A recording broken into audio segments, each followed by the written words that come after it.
Labs for Liberation was a year-long fellowship and summer institute centered in Black feminist disability studies, critical access, and design. In 2025, a multiracial, cross-disability collective of Black, SWANA, Latinx, white, queer, trans, disabled, and non-disabled people gathered in the Detroit-based Allied Media Project's Love Building. The objectives were to be together, build community, and to study how to build culture around accessible technology and architecture. This video shows scenes from the convergence along with visual note-taking graphics reflecting what is spoken. A truck passes out of frame to reveal a street sidewalk.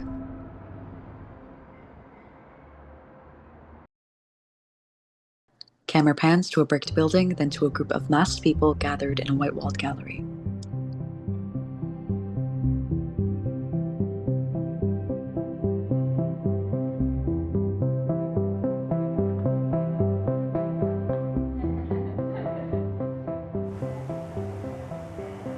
What do I wish people knew about the work from Labs for Liberation? Oh man, Video pans across a blue building with the text Ancestral Love moving us forward. things like accessibility are not extra labor. A masked group stands in front of the building. I think a lot of times because accessibility and things like disability are an afterthought, and then things have to be retrofit, it does end up seeming like so much more labor. Victoria Chavez speaks in a black KN95 mask. Text appears, welcome and intentions. When you're intentional about what you're doing, like Labs for Liberation is, it just is part of the process.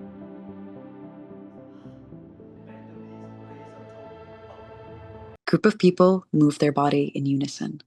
It is part of how we care for each other, how we demonstrate our love for each other, and it feels good. It doesn't feel like additional labor, and it ends up being such a beautiful experience for everyone involved. B-roll of Labs for Liberation Communion in Detroit. Amy Hemraye speaks. Labs for Liberation is a project that is about thinking about how people who are activists, designers, and researchers can come together and experiment with different ways of practicing accessibility and thinking about disability, and bringing in a lot of frameworks that aren't usually part of those conversations. Alternating feeds and videos of L4L presentations and Zoom gatherings. For the last year, we have been running a fellowship program remotely with people kind of all over the world, and this weekend, everyone is here together in Detroit and getting to meet each other in person for the first time and collaborate. People in masks gather around tables. We started thinking about this several years ago. Just where are the intersections for folks who are doing work People chat, watch presentations. around disability justice, design, and also Moya Bailey speaks. critical theory that's happening in the academy. And there wasn't really a space for folks to meet up who were working at those intersections. This opportunity for this Mellon grant felt like a really wonderful way to bring those different groups of people together in conversation. Moya and Amy stand in front of the room with a presentation slide projected behind them that reads, Alter Items. So I got this patch that has... We are really interested in working collaboratively. Angela Stanley speaks. What we believe in is working within community and working with community in order to ensure that the folks that we are representing as we step into the room are not only represented and are there, but we have a voice. Walker Brewer speaks. Sucking at something is the first step of being kind of good at something. Being in a collaborative project, one that kind of challenges both the boundaries of academia as well as kind of activist work. As academics, we oftentimes sequester our activist work to the side, and so this feels like a way of kind of positioning both academia and activism together at the same time in a way that feels very productive. Nick here with another Jeff citation. Jen White Johnson speaks. I feel like A lot of us are kind of coming from these very oppressive academic spaces that are very ableist. I mean, they're still students, and faculty that even really don't understand that disability can be something that can be uplifted, because it's very much always rooted in how can we kind of box it in and erase it. Angela Stanley speaks. This is something that's in demand, and making sure that for this time we hit it out the park so that we can continue to do future iterations of this. And a very convenient glass pane door. Someone presenting from Zoom is projected on a screen at the front of the room. I am joining you today from... This is our first time meeting up in person. Last summer, we had a virtual retreat. Victoria Chavez speaks. Because we're meeting in person this time, making sure that everyone has their access needs met. We sent out care packages in advance. Food is laid on the table. Making sure that food is accessible, the allergies are being looked out for and things like that. Realizing that folks do feel cared for, and the gratitude that I've received, that's also, oh my God, I'm getting emotional. Has been really, really heartwarming. Amy Hamrai speaks. It's really amazing to be in the space together for the first time. People at the retreat gather and embrace. Some of us knew each other before, or some of us live in the same city, but we've been having a lot of meetings on Zoom. So if you want to just chat with the people. My roles include kind of structuring and facilitating a lot of the conversations. From a facilitation perspective, I think my desire is just for everyone to really feel like they have expertise to share and that they're being appreciated and listened to. LJ Jaffe speaks. I think one thing I've been really excited for is that we, through Labs for Liberation, we've all sort of, it's kind of this network where we're all have independent projects and then have certain things that we're working on together, working on in groups in different ways. I think I've been really excited to learn about the postdocs and fellows' individual projects. Paul DeFazio speaks. So this week I'm working with the architecture lab, so I'm teaching with Jumana Abbas, and we're basically planning out our curriculum, getting our sort of schedule and everything ready. Jumana Abbas speaks as text and illustrations appear on screen. In our case, we're thinking both together about how do you engage with architecture for both the enabled and the disabled at the same time. Thinking about the disabled should not be a second thought. It should be thought from the beginning. As an architect, I studied at the American University of Sharjah. We were taught architecture in a very conventional manner. We planned and we drew, thinking that these drawings or these tools are meant only for the enabled and nothing more. I think it was through the summer lab that I'm equipped with the knowledge to challenge these views. Amy directs a question to presenters Paul and Jumana. I'm curious if you have any thoughts at this point about how to teach multisensory mapping, which for some of your participants, they are geographers or urban planning students, so they might be more familiar with mapping, but for other people who are not, do you have any particular assignments in mind or anything like that?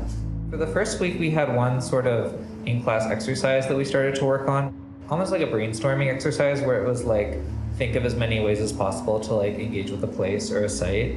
You could describe the feeling of rain on your skin or something like that. So I think that brainstorm exercise will start to just set people going in different directions that we can build on throughout the process.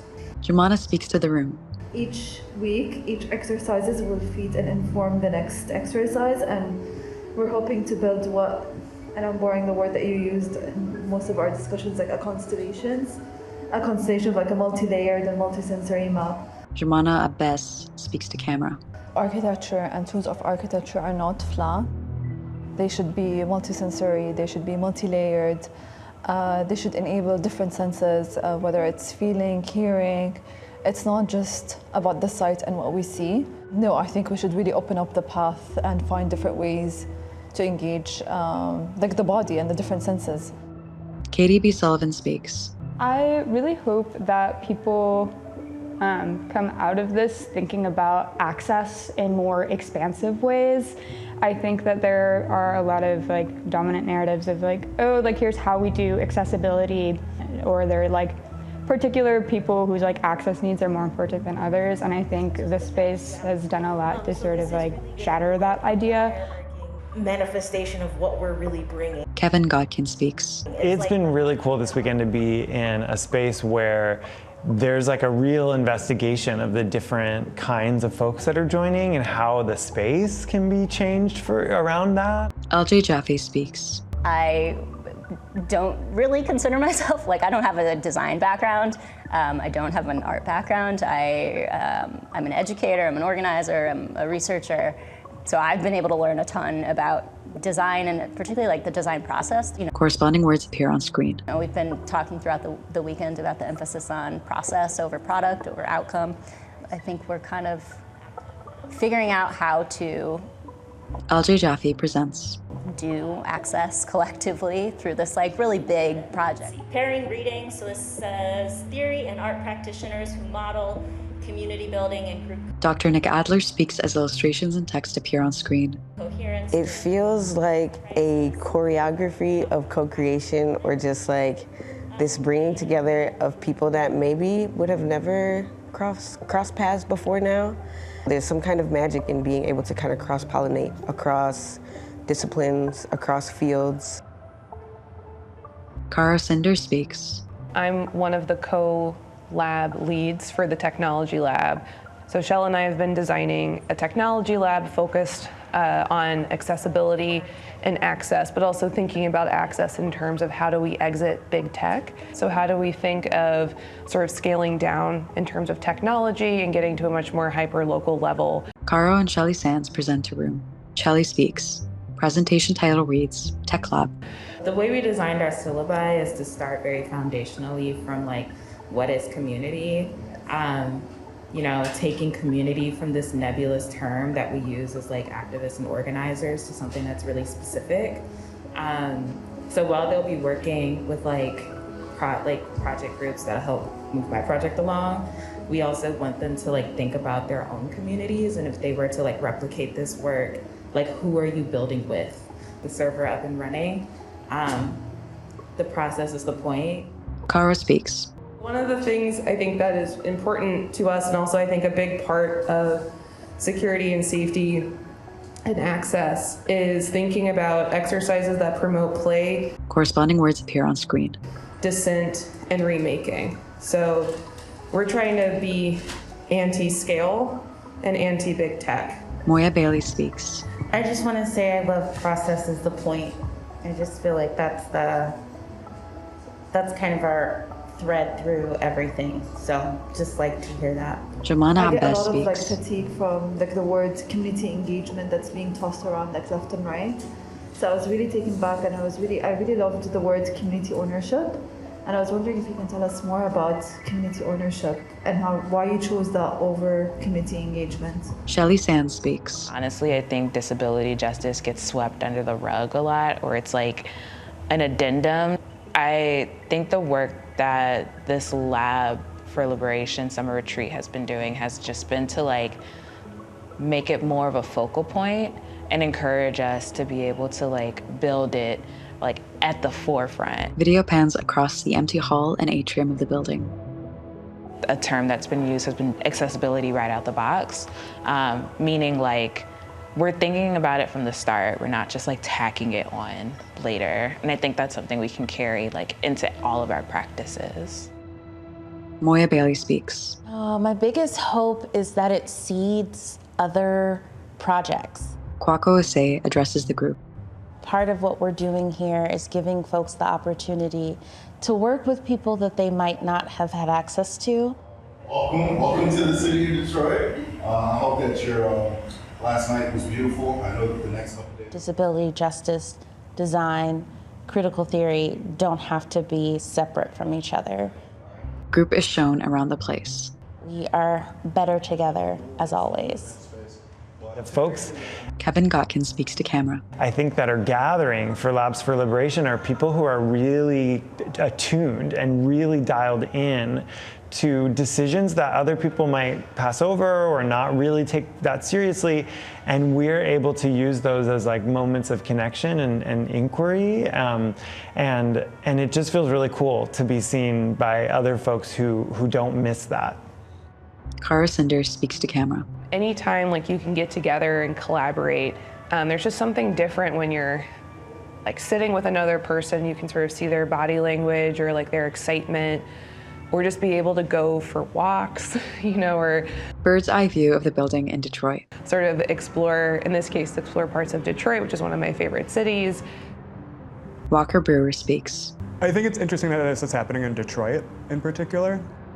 Detroit is a city that I think is always about process, ironically. I think, especially in the last like 25 years, locating a project like Labs for Liberation in Detroit as a project about process in a city about process, I think is very important to how we're germinating ideas.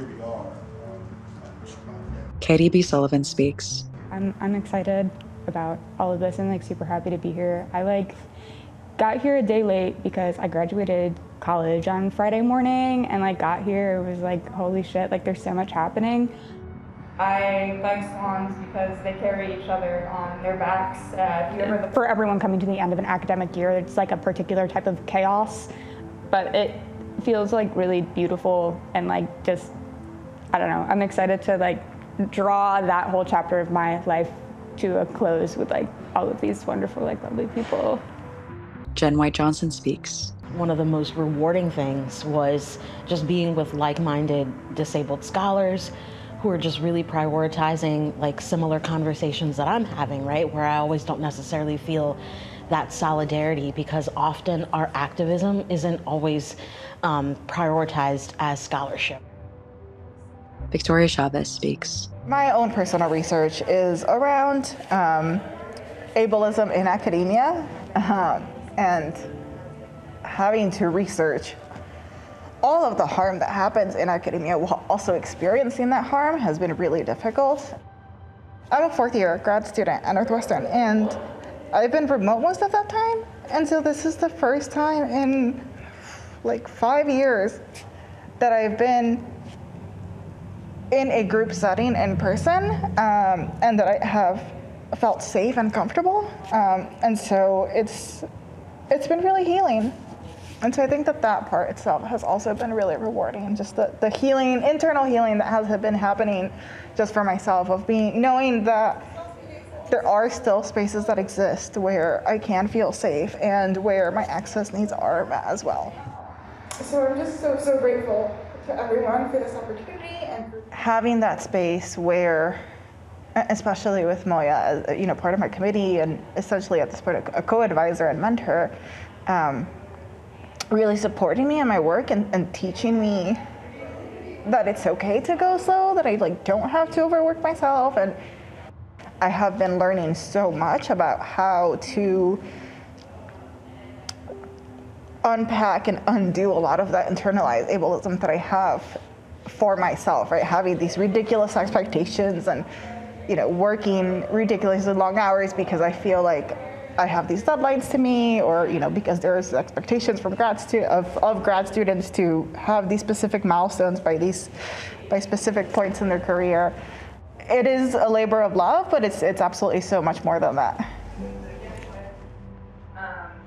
Jen White Johnson speaks. My suggestion would be that we probably what I'm centering and what I'm prioritizing, it is valid and it is research, and I can go on to study it and to be published and to write about it and to teach it. There's the same vernacular, there's the same language that's being shared with other amazing scholars. So if anything, I feel so secure in knowing that the future is bright and that I have solidarity with other folks, where I feel I'm not alone in the way that I strategize and the way that I center disability, joy and justice and access in my own heart work. Being with the homies this weekend has just been my favorite part. The thank you. I can't say thank you enough in terms of the relationships that I've been able to just develop and the vibes. Group stands outside in front of the building. Question is asked by someone off camera to alternating people on camera. say a little bit about what you wish people understood about the kind of work happening here at Labs for Liberation. Dr. Nick Adler speaks. I feel like, the main thing I think for me is just highlighting the need for funding for artists, for creatives, for practitioners, for people who are trying to break the mold of what this kind of work looks like. We need more funding to do things like this. Moya Bailey speaks. It's not just enough for people to think about disability as identity, or blackness as identity, or even gender as an identity. It's more about praxis. When we center the people who are most marginalized, the things that we create are better for everyone. Jen White Johnson speaks. Can we just stop prioritizing disability from a medical conversation? Jomana Abbas speaks. Corresponding words and illustrations appear. I came here with a preset or predetermined views of what the summer lab should be. However, through the conversations, through the different sessions that we've had together, I've come to realize that my understanding of architecture is not the way it has been taught in architecture school. Brings two pieces together because they're by virtue or by physical attributes. The way that we engage with studies about disability and accessibility and spatial justice has really opened up my view and my understanding of what architecture can be and cannot be. Amy Hemraye speaks. Very often when we talk about disability and access, we're focused on technical compliance. What we're trying to do here is more about how social justice and culture and theory can shape accessibility and help us go beyond what the law says is required. Jen White Johnson speaks. A lot of us are here because we were constantly looking for that solidarity within our other scholars, right? Within our other faculty members or community members. Victoria Chavez speaks.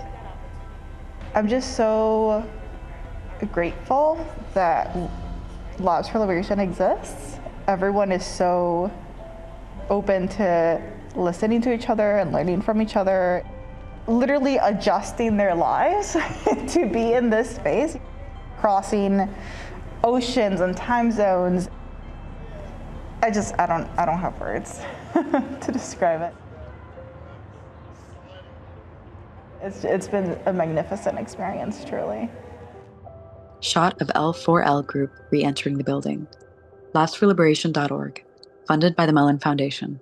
Graphic recording, Yen Azzaro.